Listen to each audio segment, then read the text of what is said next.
Is it okay? Okay. Red lights on. What's going on, y'all? What's going on, y'all? This be your boy Scotty by Nature TV, Jamar 4. and we are here for another interview. We don't normally do interviews on Tuesday, but we normally do interviews on Wednesday. That's normally our days to do interviews. But today's a Tuesday, and Jamar got some more stuff to do tomorrow.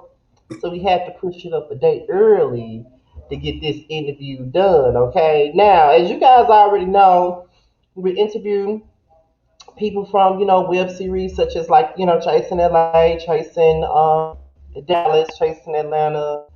Um, what's the other show? The grind. That show that the grind, the show that Tramel used to be on. Um, yeah, that show. But we also been interviewing musicians, especially musicians and artists, singers, rappers that's in our community. And so far, we've interviewed DJ, we've interviewed Eli Liberty. I hope I said it. I hope I said that correctly. Eli Liberty. I think I said it right.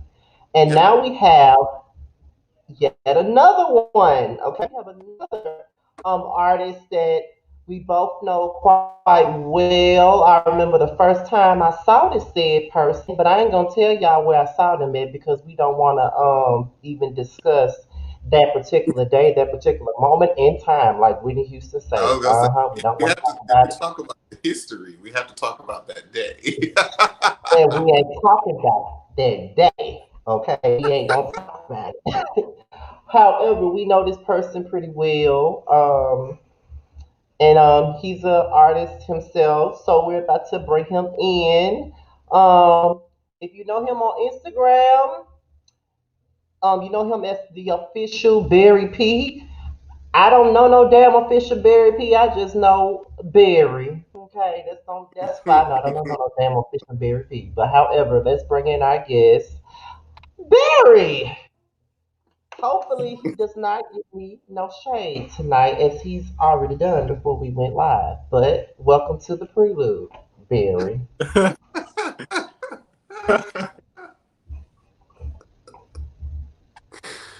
What an intro. Hi, hi. Whoa, The, God. Wait, what you say? su- the subtle shade. It was. I don't know if that was very subtle. I felt it very direct on my end. At least I didn't. At least I didn't say how I met you and where I met you and what you were doing when I met you. At least I ain't say all that.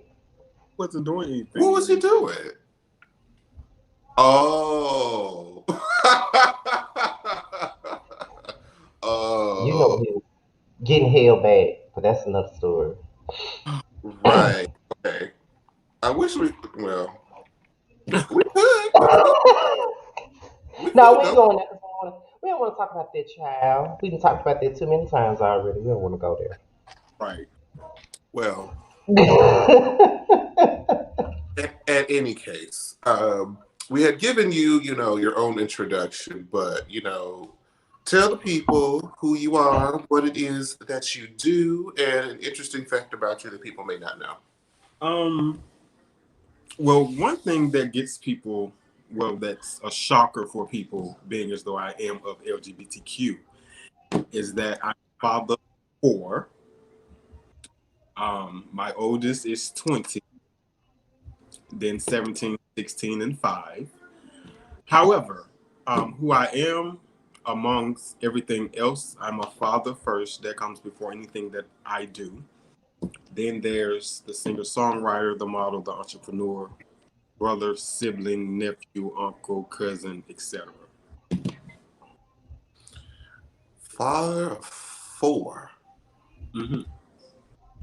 And then not only father of four, but you have a 5-year-old, and then the next oldest is 16. Where, because the first three seem to be pretty, kind of together. And then where this 5-year-old just kind of fall from Um, the sky. Interesting story. Interesting, but I'm gonna make it short. I moved to Florida in 2013. Um, his mom was one of my employees. And we kind of just became best friends from there. Started hanging out. She saw how I interacted with my three older kids, and she would always tell me that I was going to be her first baby's daddy. So that's how that came about. So it was just like a mutual agreement. Like, do you can identify bisexual or what's that to you? It wasn't a mutual agreement because I would always tell her that I didn't want any more kids. Everybody, it's no secret. Everybody knows that I don't drink. She got me. Well, we got drunk, and it kind of just happened.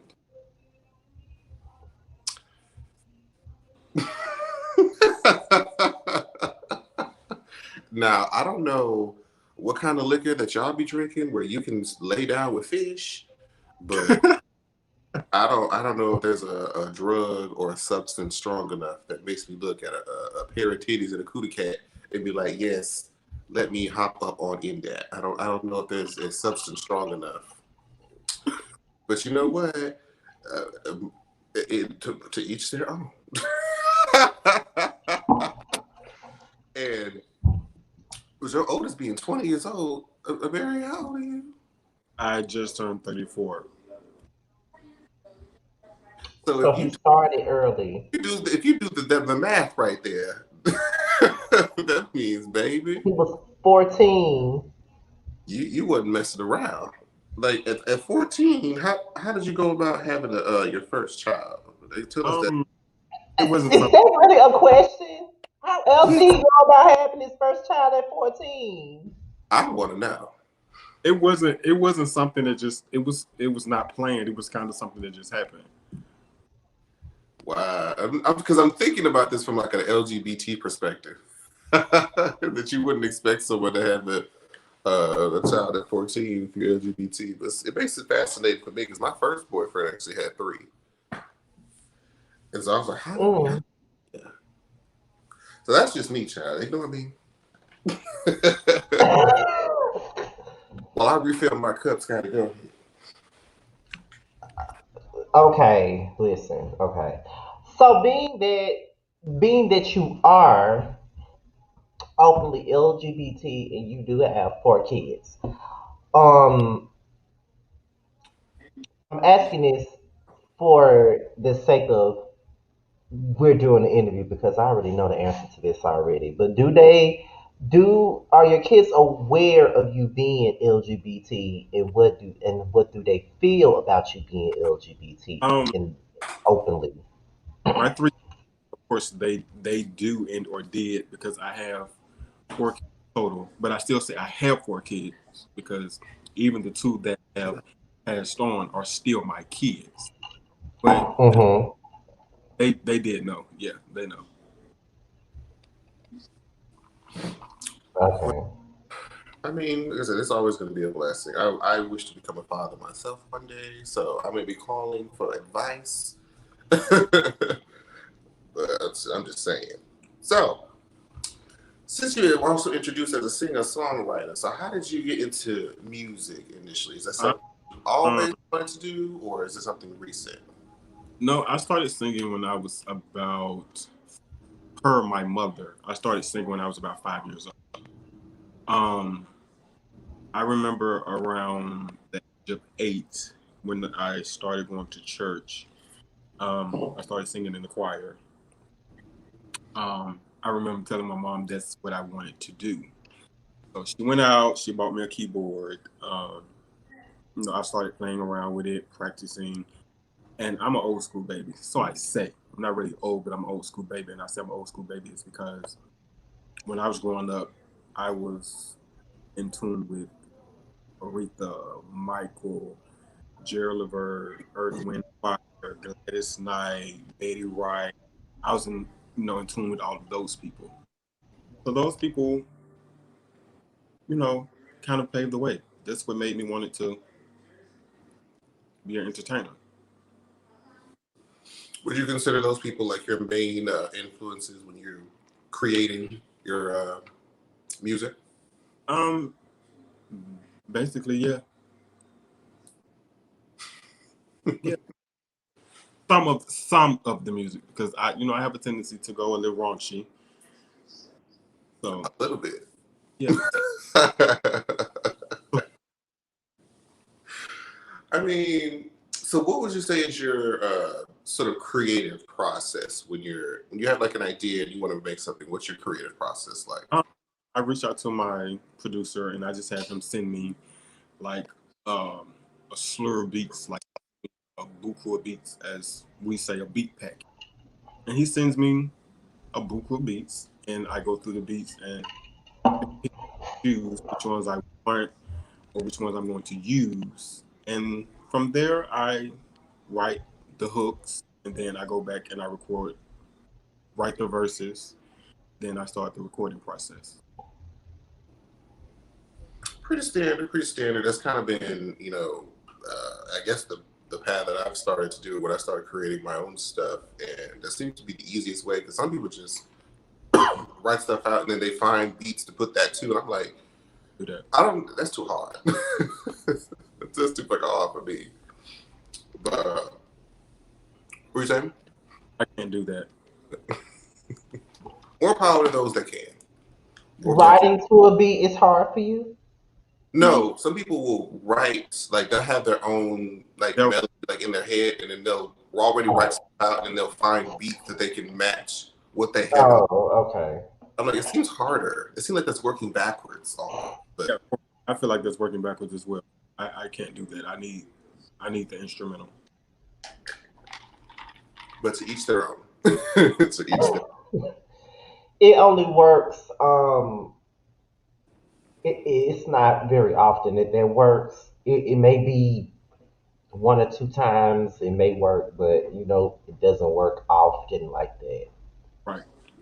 I think people that do that, I think they'll probably write something down to like a piano, like those that can play piano chords, and they'll take like that as a bass line, and then maybe meet with a producer and then like create an instrumental from scratch that way. I know, I know LGBTQ artist that does that. Oh yeah, see, I can understand that. I'm like, okay, cool, that makes sense. Um, it has something I forgot I was gonna say. Shit, fuck it, it'll come to me later. Well, being an LGBT artist, do you think that LGBT artists are stuck in not necessarily stuck in a box, but do you think that they're expected to be packaged a certain type of way? Because when you think of an LGBT artist, you think about people such as the little Nas X's or the Saucy Santanas, people like that. Do you think that LGBT artists are expected to look, sound, and be a certain type of way? I Or do you don't. think that boxes you? I don't. Okay, so here's the thing. With Lil Nas X didn't come out until after he had become mainstream, and I Hmm. feel like he did it on purpose. No digs, no jabs. I just feel like he wanted his sexuality to remain private because of the stigmatism and the stamps that get put on us LGBTQ artists. Nobody wants to sign somebody that they feel is a liability. Because when you think about it, when you look on the internet, what do you see? LGBTQ artists or just LGBTQ period fighting or bickering back and forth on the internet. So I feel like as it pertains to the mainstream part of things, I feel like we're not put in a box because let's be clear, let's be perfectly honest. Us LGBTQ artists rap better than most of these hetero rappers. We sing better than most of these hetero singers. We perform better. We have better visuals as it comes to our music videos. So it's not that. I just honestly feel like nobody is willing to work with us, or as they would like to say, take the time to do the branding of making us the they want us to be. So that's why I go back to saying that I feel like they consider us a liability. Because again, with Lil Nas X, he waited until he signed that major deal before he decided to come out. Saucy Santana is still an independent artist. He's not signed to a label. He's still independent. And again, he's a liability. They look at us like we're a liability because even Saucy Santana, even with him having quote unquote mainstream status, he still has the tendency to go on Instagram and other platforms and give his opinion and lash out or argue with people on the internet. So that's how I feel about it. Would you, because with Black gay LGBT artists, I think the only ones that I can think of that have had a level of success that would be considered mainstream is like a Lil Nas X or, like you said, Saucy Santana, or and even like Todrick Hall, who are Black gay men who have reached this level, certain level of mainstream success and have put their sexuality somewhat like at the forefront, like they're unapologetic about it. Do you Hence, feel? Huh? I'm going to cut you off, but hence to why Todrick Hall is still an independent artist. Well, yeah, it's still technically still independent. So, but there's still. I mean, there's some independent artists that still have like the reach and power of a label that break through every blue moon. They have the main status without the label budget. Right. Do you feel comfortable, or would you, as an artist, feel comfortable putting your sexuality at like the forefront of your art? Or are you one of those? Because I think we've spoken to some other artists that feel more comfortable being like gender ambiguous about what they put in their music. It's just kind of making it feel like it can apply to everyone, so that it doesn't feel like it's a niche or a targeted audience. See, here's the thing as it pertains to I do music based off of personal experiences. My album 7411, every song on the album is based off a personal experience because I've been in relationships with men, I've been in relationship with women, I have 4 kids. So there's never going to be a time where I'm going to make a song that I feel people are going to listen to for the moment. If I make something that I went through or still dealing with, I'm not going to make music for the now. If you like it, you don't. I'm not going to do something to appease the audience. I'm going to stay true to who I am always. And whether I chart again or not, I'm still going to make music on experience that I've lived. I'm not doing anything to appease anybody. I feel like that's how it should be.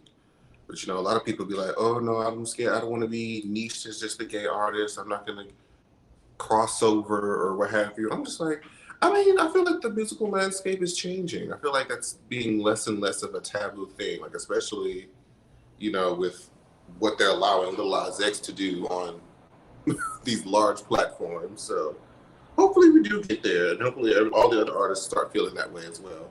And it's not about allowing him to do anything. He's doing it because he wants to. He's now comfortable with being openly gay.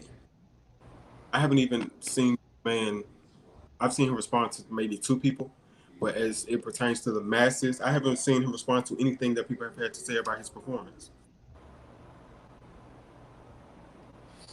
And I kind of feel like being an LGBTQ artist, you have to have that. You have to be one strong-willed. And I'm the type of person, if it doesn't involve if I can have a confrontation and my kids be left out of it, I really don't give a damn what anybody says about me.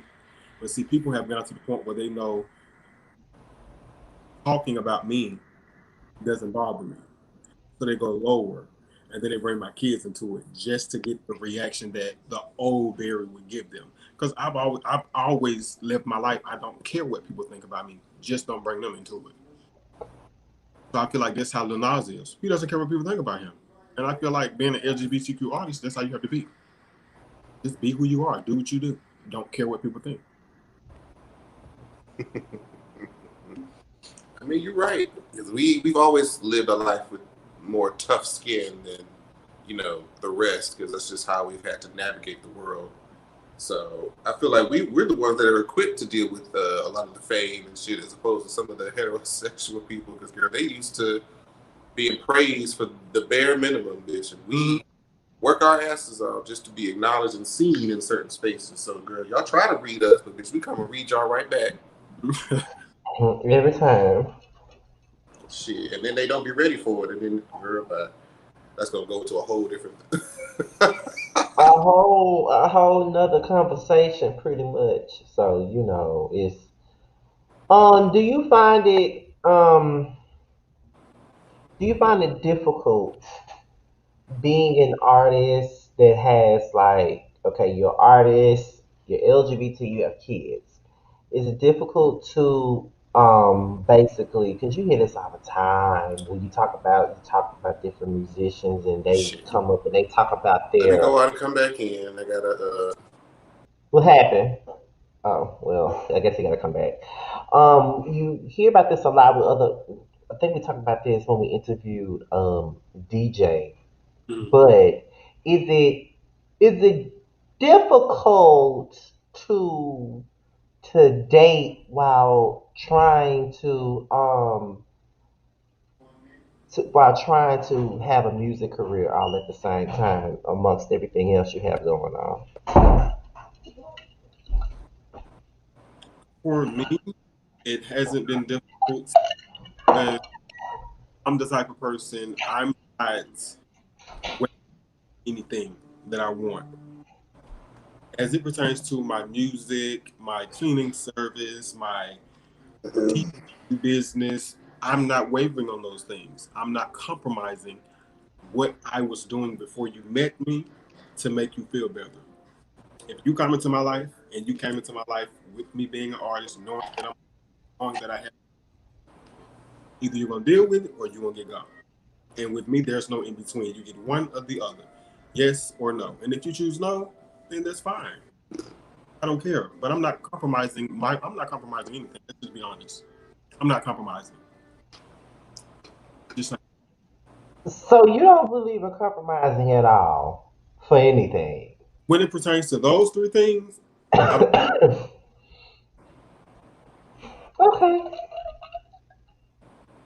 because this is what I was doing before you met. And I'm you knew this is what I was doing before you met me, because 9 times out of 10, the people that come into my life or try to talk to me, they either follow me on Instagram, Snapchat, Twitter, or Facebook, so they know what I do. So if you know that this is what I do, please don't think you're going to come and try to make me switch up my routine, because it's not going to happen.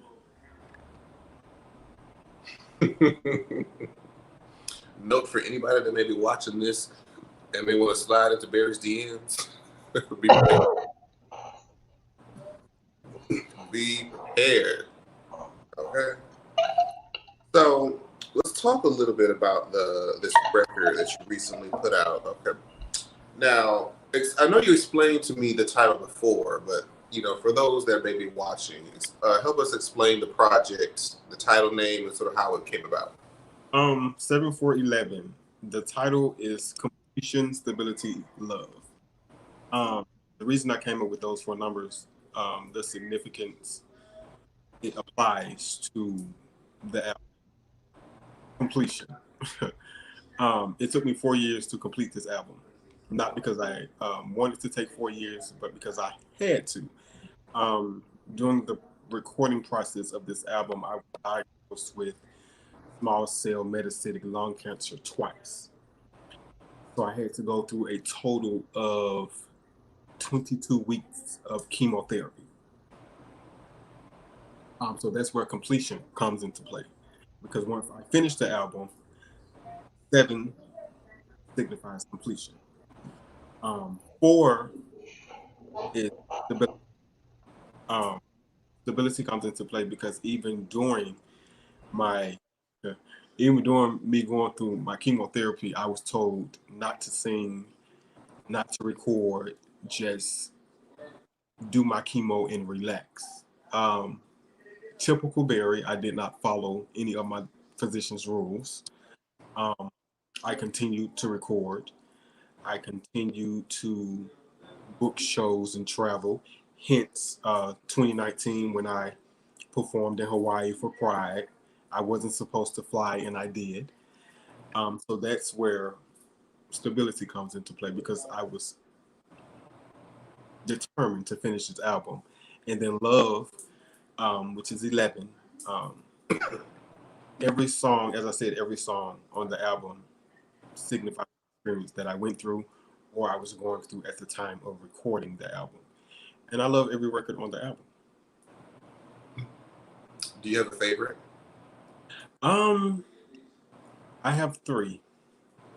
Take Control, Save a Dance, and For the Gram. What was the last one? For the Gram. Oh, okay. I watched, or I was with Barry and Carl when they performed the song at, what was that bar?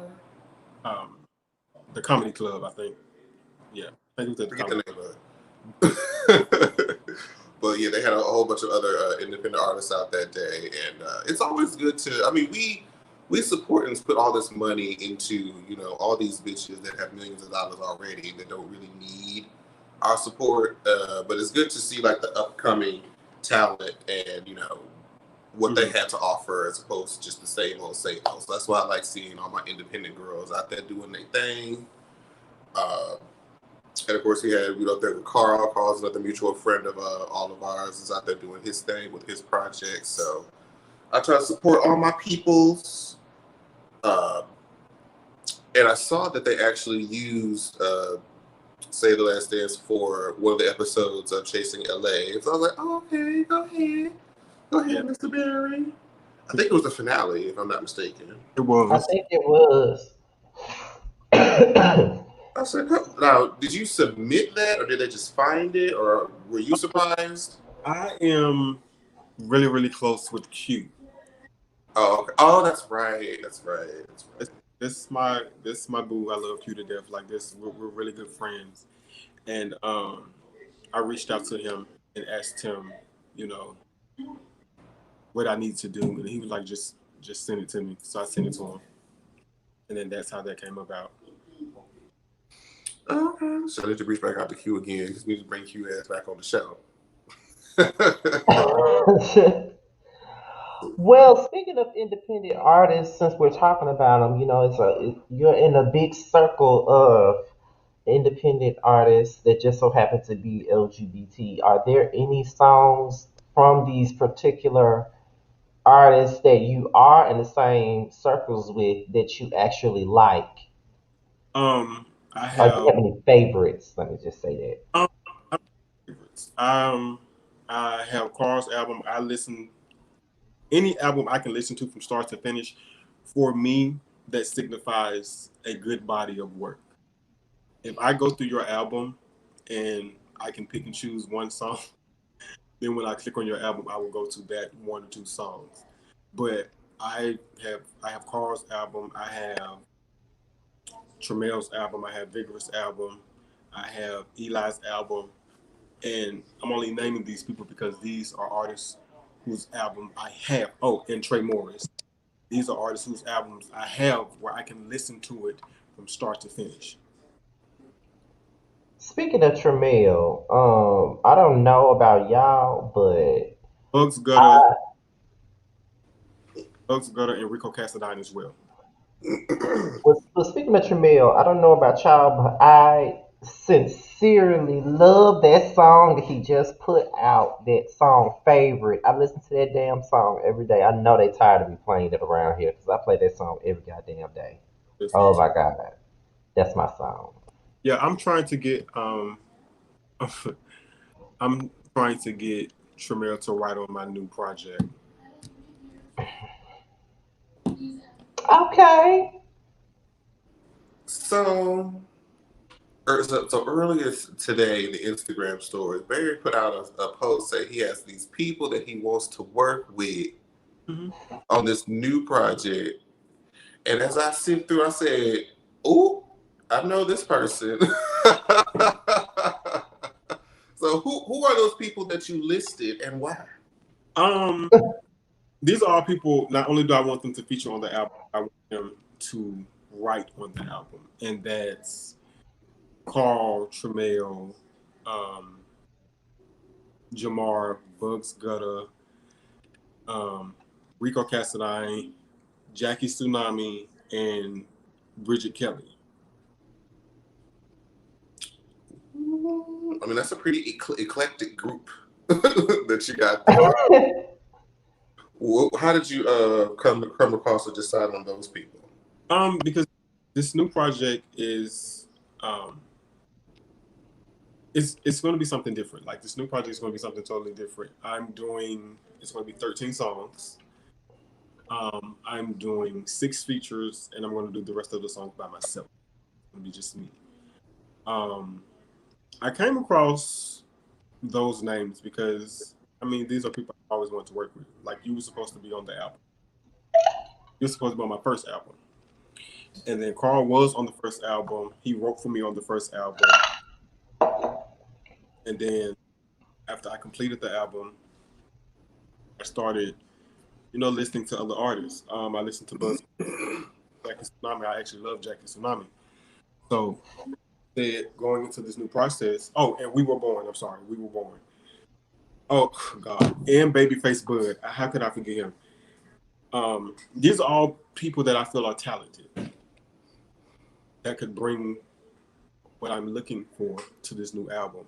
That's why I chose you guys. I mean, there's a lot of other people that I could have chose, but I don't want to just put anybody on my album and I feel like they're just doing like, okay, he's paying me, so I feel like I have to. But I'm not trying to work with them. And I've had over the past couple of months, I've had conversations with Bridget Kelly. I've talked to her a couple of times, and I've always wanted to work with her. Whew. Well, I said I was like, oh, well, this is cool. So I definitely appreciate the consideration because I know I'm just like what the song that we're doing or that I'm doing with Carl is the first time I've recorded anything. Mm-hmm. So for anybody to recognize anything that my little ass is doing over my little dusty corner of the internet is appreciative. So I'm excited. We'll see how that goes. We'll see how that goes. If you don't stop referring to your side of the internet as a dusty corner, I know some. I get so sick of it. Bitch, let me wallow in my floppery, okay? Just let me. You are not a flop. Stop saying it. What is this? Ugh. Flops don't get to produce no reality shows. Flops don't get to play in no damn movies. Flops don't get to be on nobody's album. Flops don't get to have nobody ask them to be a part of their upcoming project. That's not what flops do. Okay, so please stop. Fine. He's right. I need to stop Yeah, this shit. deprecation. You really need to stop it. You know how we do. So on Instagram, when I saw you initially, promoting the project, and I guess this was supposed to be the cover, I said you didn't have no clothes on. So I'm like, so what?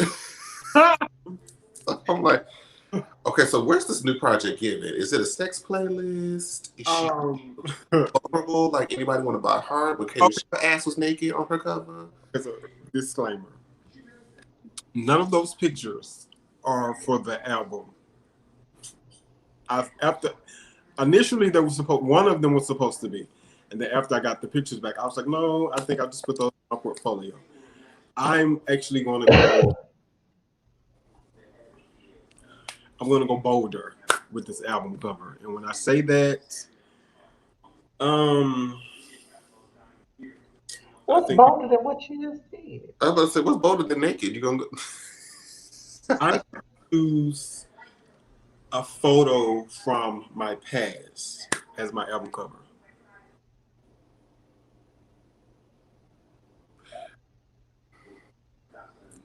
When the first thing I thought about when you said a photo from the past, mugshot. Mm-hmm.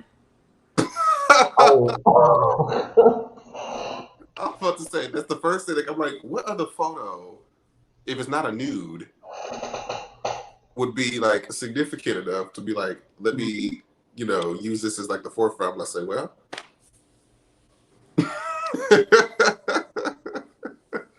there it is. There it is. Well, I guess our confusion is no longer confusion anymore because I was just sitting up here wondering like if what's more bolder than your ass being naked? What is more bolder than that? But okay. Ooh, there it is. Ooh, there it is. I mean, I'm interested to see. Um,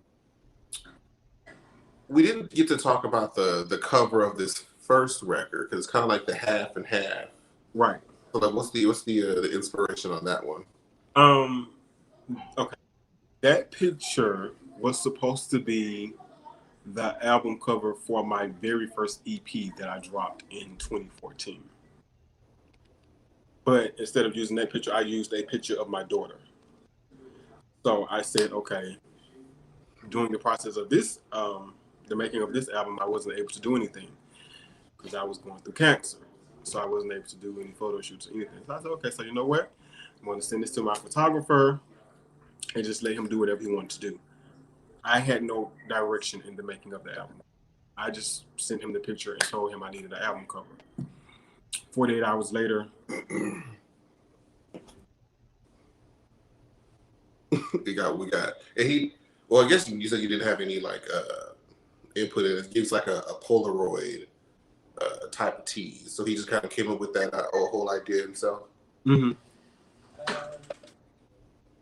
I mean, there got to be somebody that you trust. So as long as you were happy with it, hey. Yeah. Exactly. That's all that really matters. I feel like that would be something I would take forever to settle on. I would say forever, especially when it's your first one or like one of your first like uh main releases that's not considered like a mixtape or just an EP. Like it would take me forever to decide. I would be wanting to nitpick and just change this and that, filter this and that. I'm like, you're just go ahead and do something for me because I'm not gonna be able to make the decision. Just do Reasons why I'm glad I'm not a damn artist, but at the same time, no. When nobody be trying to, nah, be that ain't, nah. I'm gonna leave that to y'all. That is not me being no damn artist. Nah. shit. Ain't to y'all shit. I ain't nobody yet either. You about to start though. Yeah, he is. Yet. We'll see. We'll see the tides or what the future holds. But I'd be excited. I would definitely welcome it should God, decide to put that upon my life. You know. I cannot do you. So let me see. Let me ask this question. Let's see how I want to ask this question. Hmm. Would you ever, since a lot of what Scotty mentioned earlier is that we interview a lot of people from different platforms, from the different reality shows. Do you see yourself on any of these shows? And if so, how would you sort of navigate a platform like that? I've had conversations with Ondario, so I'm definitely going to be auditioning for season 5 of Chasing Atlanta. Um, the navigation part for me is going to be really, really easy because I'm not friends with anybody on the show. Am I going into this looking to make any friends? No. If something happens authentically, then okay. But I'm going on here to strictly show people who I am as an artist, a father, depending on how I feel at the time of filming, bring a love interest on, how I navigate through life, how I handle my business, how I interact with my kids. That's strictly going to be my main focus. I'm not going to be trying to be sucked in by any of the drama. However, if it's presented, then I definitely won't back down from it. But am I going to this platform looking to expose or befriend anybody or I'm definitely not. What would you or what would you be willing to showcase and document as the cameras follow you? I'm an open book, so there would be no stone unturned, and there would be nothing left untouched. Baby, because you know they be bringing everything out. Mm. And uh, do all the different cities. And actually, look, what did you think of Chasing LA? I feel like Chasing LA was drama filled. Um, I feel, this is just my personal opinion. I feel like for a group of people who didn't know each other initially going in, it shouldn't have been that much drama. Mm-hmm. I feel like for it to have been that much drama, aside from Jeremy Copeland and D. Hawkins, I started to feel like, okay, well, maybe they do know each other. Maybe somebody lying, or they're keeping something from being filmed. For it to be that much drama, I felt like they knew each other before they started filming. Mm-hmm. Because in my day-to-day life, I'm not going to sit there and argue with somebody I don't know on every episode. But was it? But was it entertaining? It was definitely entertaining. It was definitely entertaining. But I just feel like, and I still feel like this. I feel like they had to have known each other for it to be that much drama. I mean, how do you constantly get into it with somebody that you don't know? What I walk in on? I asked him what he thought about Chasing LA. So I feel like somebody had to have known somebody for them to be at it like that. Oh. And I thought about that because I was like, because of his close relationship with Q, Mm-hmm. what he kind of thought about him for the first season of his new show. And I always get graces for season ones of anything. Mm-hmm. And that's why I'm like, give us grace for season one of the Circles of Atlanta. But I want because I don't think we talked about this since we've been on. I think we went to this live backstage. Is that we just finished or taped the reunion of the show this past weekend, and I already knew that the content of the actual show was going to be good. But now that the reunion has, and I know what's going to be at the end, I'm so happy. I'm so happy, for my little project, and I can't wait for y'all to see it. So, I mean, I wish everybody luck that's out here trying to do the damn thing. What would you, or what advice would you give to somebody who's trying to pursue music or just be like a prolific figure in the LGBT community? Just be true to yourself. Do what you want to do. Do it authentically and unapologetically. Is it? That's really all the advice you need, to be honest. I mean, it really, it really is nothing else to be said there.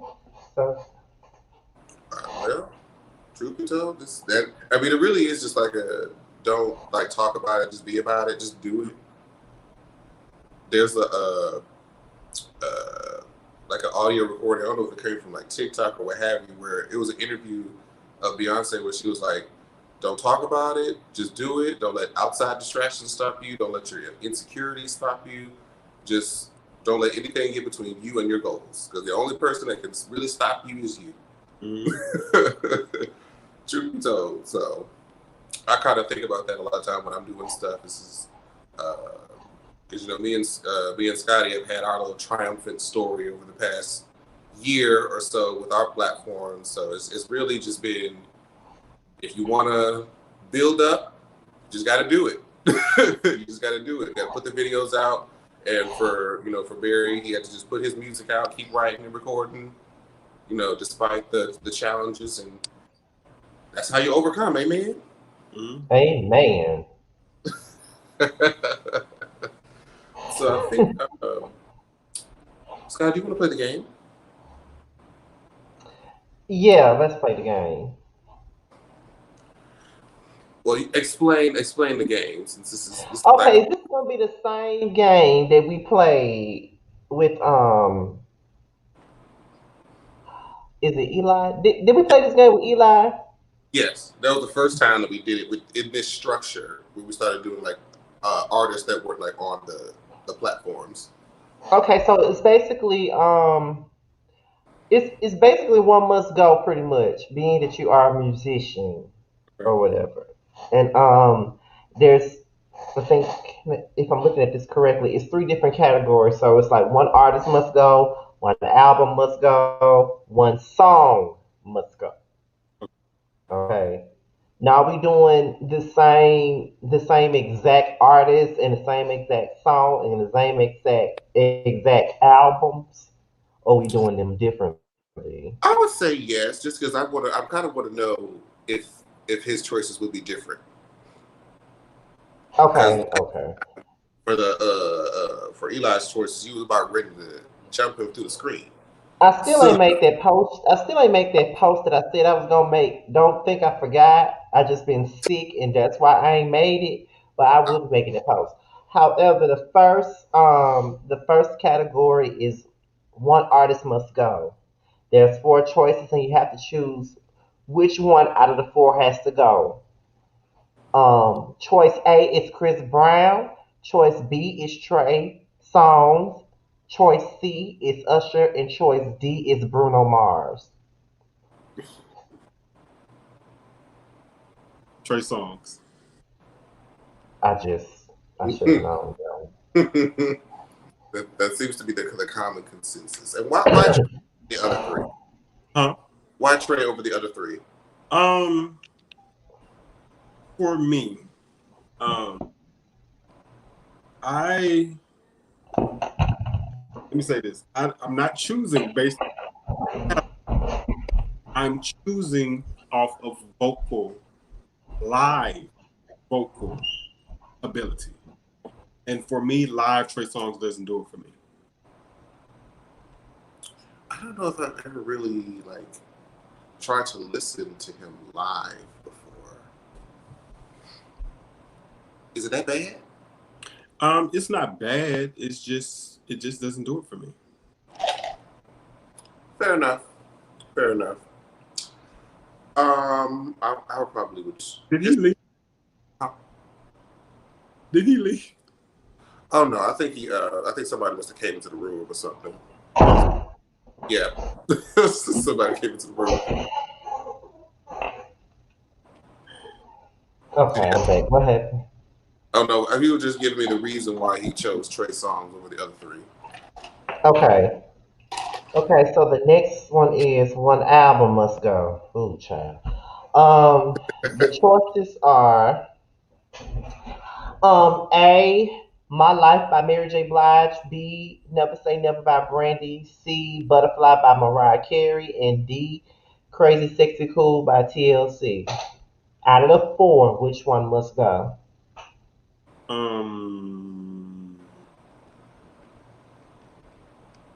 My Life by Mary J. Blige.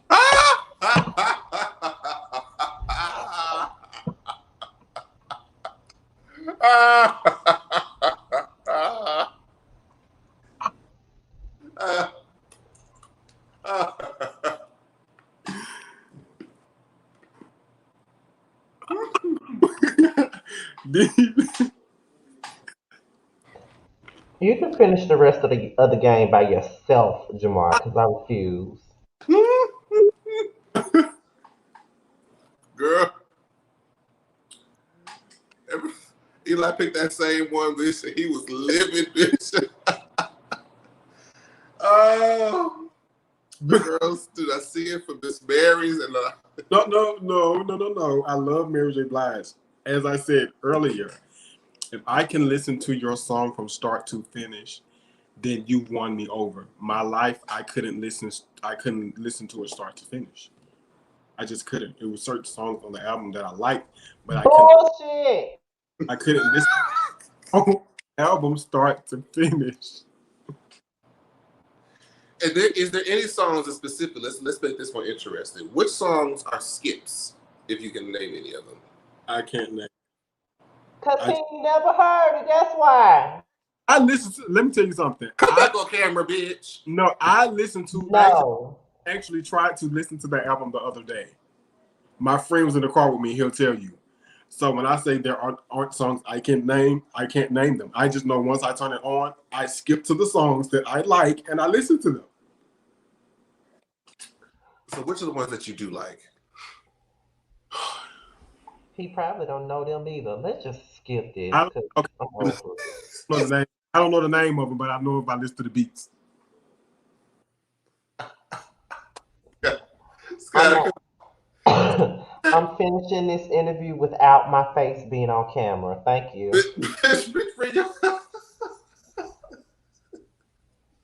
bring your motherfucking ass back to the goddamn camera. I'm finishing this interview without my face being shown. Thank you. I'm gonna say Brandy.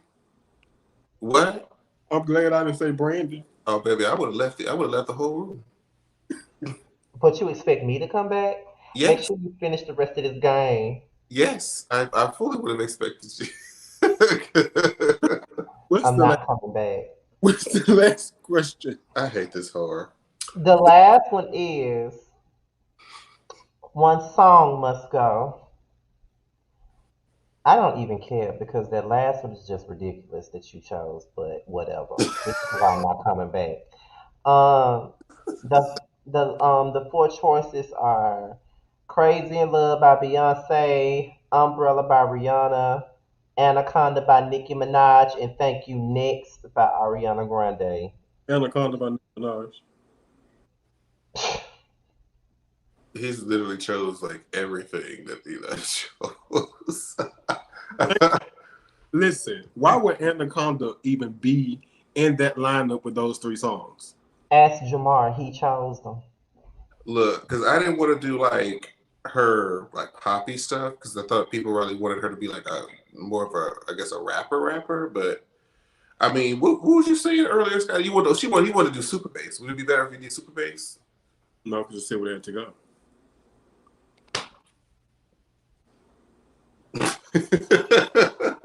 I could care less anyway. I mean, Okay, he already this got rid of one of this the best albums in R&B this, anyway, which is why my face ain't back up here and it won't be back up here. this is no shit. So it I doesn't matter. I only bought I've only bought one Nicki Minaj album since she's been, and that was Well, I don't like her anyway, so this don't even matter to me. Oh, okay. well, actually, to make this so, Scotty, if you were asked the album question, which one would you pick? Probably Butterflies by Mariah Carey. That's exactly what I would have picked. Rude, bitch. Butterfly is everything. That's how I feel about Mary, but everybody keeps choosing my life though. I mean, if you would have asked me this question, Reasons why I'm not coming back to this camera. So we're gonna finish this interview just like this. I sue me. I probably would have chose TLC only Why be, would you do that? only because of those four, that is the one that I don't have on my current library. That's not like in rotation. That was something. Hmm? Um, I honestly, as it pertains to mainstream artists, I don't listen to mainstream artists as I used to. I listen to all of the independent artists, LGBTQ primarily. And that seems to be the way, just because a lot of the mainstream girls. I think the only mainstream artist that I can listen to regularly is two. I take that back. Three. The Bonfire, Fantasia, and Life Jennings. I'm not familiar with the first one. Me neither. Fantasia. Fantasia hasn't given me what I've wanted since the side effects of me. Really? For me, I don't um I've met her over 100 times, and I actually resonated with her when she was on Idol. hmm So the similarities are there. I can read very well. No shade to my girl. I love her down. But Oh my god. I could resonate with her. The reason I say I could resonate, I was a teen parent. I didn't drop. I got kicked out of school. Um, Yeah, I was a teen parent, got kicked out of school, so I think this I related. And she related when she was telling her story. Every end, I loved her. And she's another I can listen to every single album straight through with no skips. Even Sketchbook? Her and Life Jennings. Every album I can listen to straight through with no skips. Sketchbook. I never even listened to that one. Girl, I, mm. I'm gonna be quiet because he already dissed Mary, so I'm just gonna shut This the fuck up. is her. I love Mary. I did not diss her. Stop. Oh God. You dissed her by saying what you said. That's dissing her. So I'm done.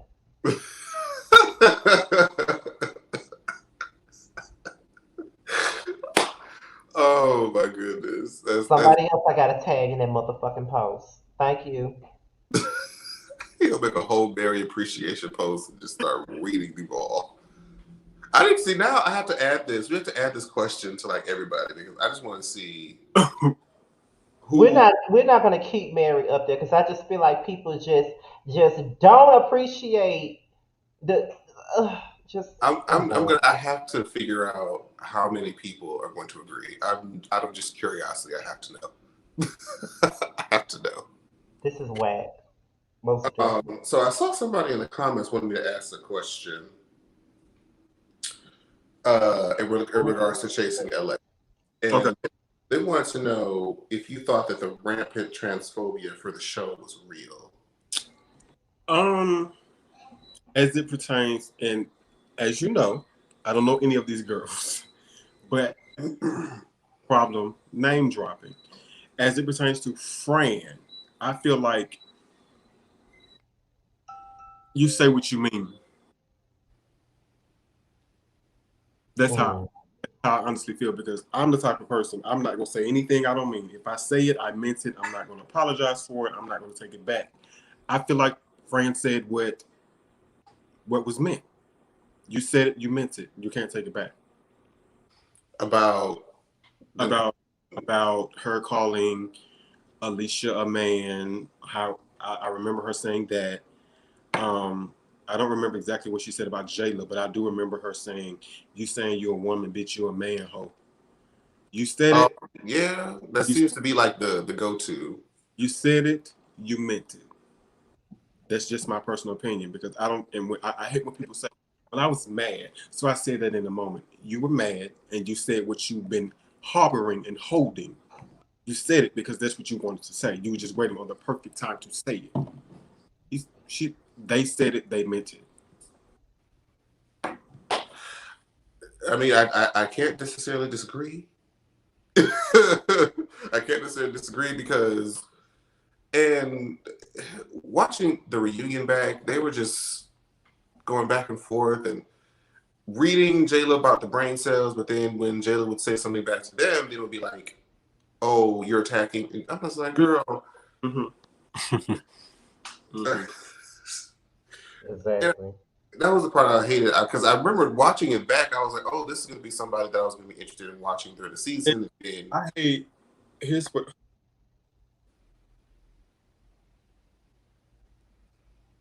accountability. I feel I feel like, and I've had small conversations with Andre via Twitter. Like Andre refused to hold himself accountable for the things he said. I feel like Fran made excuses for the things that they said. Nobody wants to hold themselves accountable because again, if I say something, I meant it. I'm not taking it back. I'm not apologizing for it because that's what I meant. And I hold myself accountable for everything that I say and or do.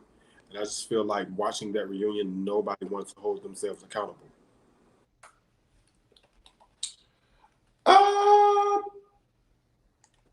what about even with Jayla kind of getting the LLC and then giving it back to Andre? Is that like, I you feel know like what, I did this fucked up thing, but here you go. I feel like Jayla held herself accountable. When she did it, they weren't friends. You kept calling this girl broke. So, because that's some shit I would have did, bitch. I would have went about your LLC, your DBA, just to show you that I ain't broke. But sitting there in the moment when they apologized and she said, I did something messy. One, when she said that, she was holding herself accountable because she knew what she had done was messy. Two, she said, I bought your LLC because you kept calling me broke. Again, she held herself accountable as to why she did it. And then she said, but I want to give it back. She held herself accountable. That's what accountability looks like. That's what it should look like. Maybe some of the girl. I really want them to kind of regroup and come back next season. I want them to keep the exact same cast for next season. Oh well, that's not happening. If I know Q, that's definitely what's going to happen.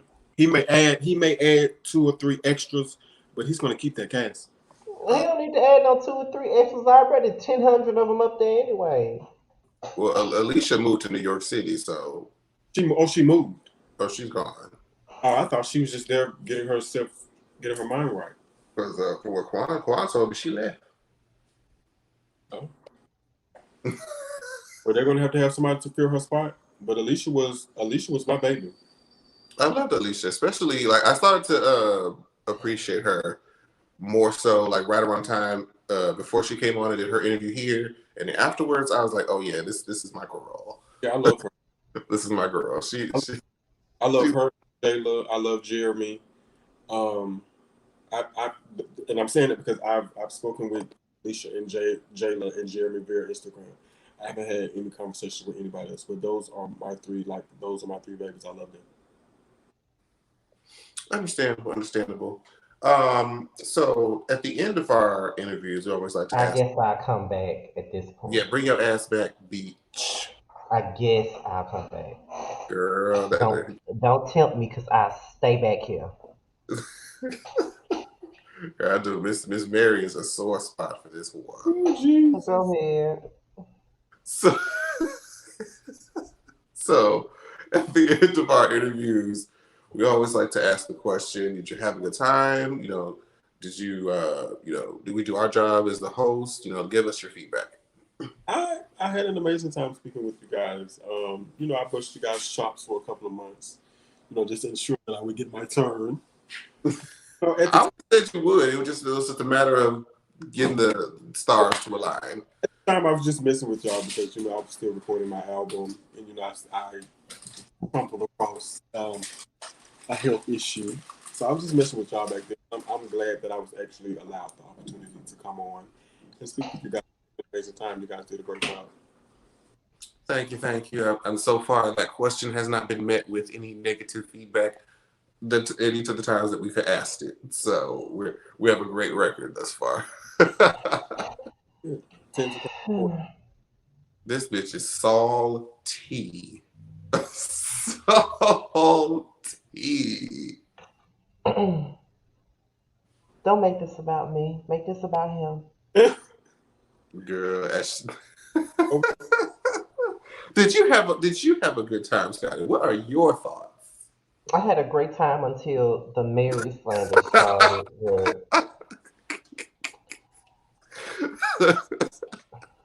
until the Mary slander started, but it's okay though. It was not planned. Oh my gosh! I'll get over it though. Before we let you go, can you tell the audience where they can find you, where they can support you, what projects you're working on, and what you have upcoming. I am currently about to start production for my Save a Dance video.